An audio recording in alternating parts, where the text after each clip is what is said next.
So over here you can see that I got two layers, and now let's see how we can work around with the displace effect inside a Photopea.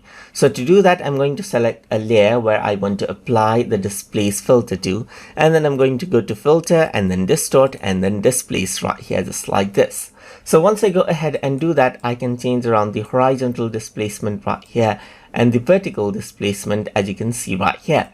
And the displacement can be based on the source object. So this is the source object, as you can see right here, just like this. So this is what you have. You can change around the vertical right here or the horizontal displacement right here, just like this, and it tries to blend out with the layer beneath it.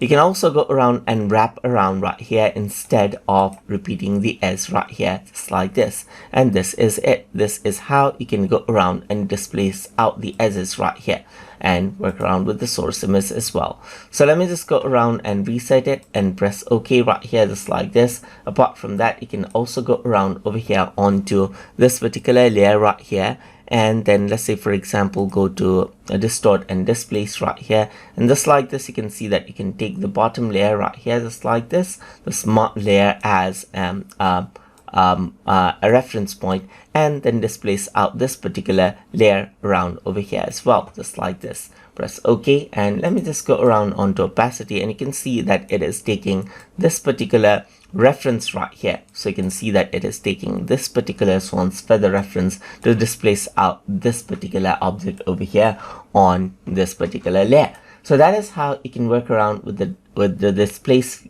filter inside a Photopea. So if you guys learned something, as always, and as always, please like, comment, share, and subscribe.